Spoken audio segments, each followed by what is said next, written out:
Pada saat lu ngikutin cerita fiksi mau di medium apapun, karakter tersebut diceritakan hidup di suatu dunia yang obviously itu dunia fiksi yang berbeda sama dunia kita ini. Ada yang perbedaannya itu masih agak mirip sama dunia kita, ada yang perbedaan itu ya beda banget. Untuk dunia fiksi tersebut ya harus dirangkai oleh pembuat cerita untuk menjelaskan kenapa dunia fiksi tersebut ya kayak gitu. Misalnya sejarah di dunia tersebut kayak gimana kejadiannya, dan kejadian sejarah tersebut apakah mempengaruhi karakter yang ada di dalam cerita. Itu namanya konsep world building, membangun dunia fiksi yang dipakai di latar cerita tersebut. Video kali ini gue mau jijirin deh spesifik tentang hal world building ini, karena gue suka banget nyimak world building di cerita fiksi apapun. Itu kayak seneng aja gitu merhatiin detail-detail dunianya, karena kadang gue kerasa itu world building itu ya penting tapi gak penting juga. Tapi walaupun kelihatannya gak penting di cerita tersebut ya gue suka-suka aja. Gue ngerasa world building itu kadang penting dan gak penting itu karena emang apa ya, kadang itu ada suatu cerita yang gue pertanyakan, ini perlu gak sih buat paintingnya punya world building sedetail ini, walaupun ya apa ya hal utamanya itu sebenarnya gak terlalu penting amat world building ya. Tapi sebenarnya kalau misalnya cerita tersebut gak perlu world building yang detail banget, tapi tetap sama yang bikin cerita itu dibikin detail banget ya, gue welcome aja, gue suka-suka aja. Untuk biar gampangnya gue sebut contoh aja sih. Contoh di mana world building sangat penting itu bagi gue adalah world building yang sangat mempengaruhi ke plot utama ceritanya. Mungkin salah satu contoh terbaiknya di anime sama manga yang sangat gue suka itu Dungeon Meshi. Konsep basic Dungeon Meshi di dunia mereka ada dungeon, tempat petualangan ya, explore, cari duit dengan membunuh monster di dungeon. Itu hal yang basic banget di cerita dunia fantasi kan. Dan tanpa gue ngasih spoiler sama sekali ke cerita Dungeon Meshi, konsep basic tersebut diperluas di dungeonnya.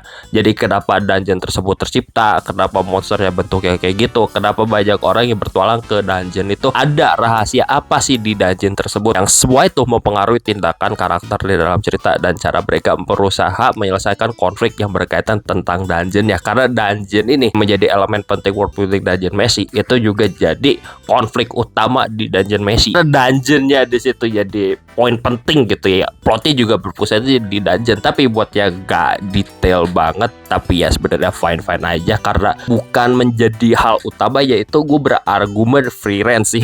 Punya world building ya bagi gue ya sebenarnya bagus-bagus aja gitu. Bahkan lu dikasih tahu world building itu secara langsung, lu menyaksikan sejarah dunia tersebut terjadi dari perspektif Frieren yang umurnya sebagai elf itu panjang banget. Jadi dia beneran ngeliat sejarah perkembangan dunia itu ya langsung gitu, dari perkembangan sihir sampai ke zamannya Fern sama Stark sekarang. Jadi cerita utama di Frieren itu kita dikasih tahu secara langsung. Cuman gue berargumen sebenarnya world building ya Frieren itu penting, tapi gak penting amat gara-gara konflik ceritanya itu gak terlalu berpusat sama world buildingnya juga. Konfliknya Frieren berpusat ke drama batin Frieren yang menyesal gak berusaha mengenal teman-temannya pas dulu masih bertualang. Yang ada hubungannya sama world building ya tipis-tipis, tapi ya gak terlalu ngaruh amat ke situ bagi gua rasanya. Konfliknya konflik batin diri sendiri ya Frieren untuk mengapresiasi kejadian yang dia lalui. Cuman gini ya, dari kasus Frieren tadi ya, yang world building itu ya penting tapi gak penting amat buat hal utama di ceritanya. Gue tetap suka kok sama world building ya. Gue suka ngejelasin pas bagian perkembangan sihir manusia antar zaman itu kayak gimana. Itu yang nunjukin kayak waktu terus berjalan yang ngebikin dunia kerasa hidup. Maka dari itu juga world building itu kadang gak penting amat, tapi tetap aja detail yang dipakai buat world building itu ya fun aja sih, seru. Kayak gue merhatiin sejarah dunia fiksi itu kayak gimana. Kayak Frieren tadi mungkin salah satu contohnya, tapi mungkin salah satu contoh world building yang paling gue suka banget ini contohnya bukan di anime banget sih. Ini game namanya Cyberpunk 2077. Itu salah satu game favorit gue sepanjang masa. Itu world buildingnya bagus banget, lucu banget, kacau banget, sumpah. Di dalamnya semua elemen itu jadi satu. Kayak Cyberpunk 2077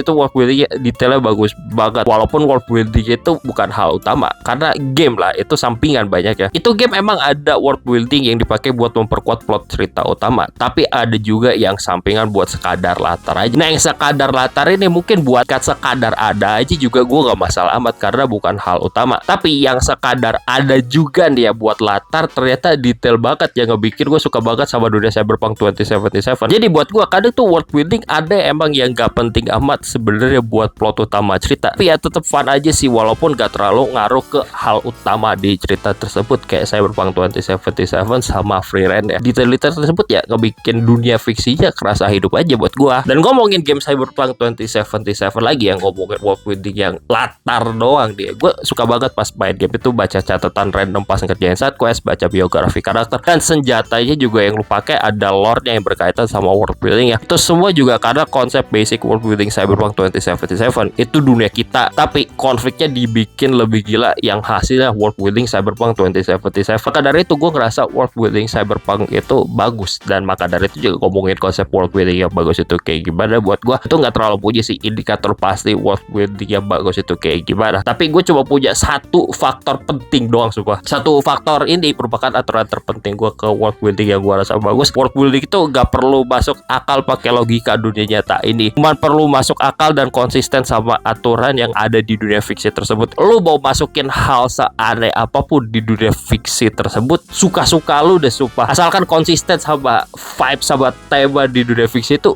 bakal gue akan, sumpah. Sisanya kayak ya udah eksekusi gimana biar cocok sama cerita aja, biar cocok sama ini itunya. Anyway, itu aja kali ya ngomongin world building di cerita. Gue suka banget sama elemen world building lah. Emang ada sih cerita yang sebenarnya gak terlalu perlu amat gitu world building, karena biasanya itu bukan yang menjadi hal utama aja gitu. Jadi sekadar ada juga gue sebenarnya nggak masalah. Cuman di saat ada cerita yang masukin world building secara detail banget itu kayak wah, gue keren gitu. Gue suka, berarti deh gue jibak detail-detail kenapa dunia kayak gini, kenapa karakternya akhirnya jadi kayak gini, tuh seru aja. Ya udah deh gitu aja deh ngomongin world building ini ya, pengen random, bye.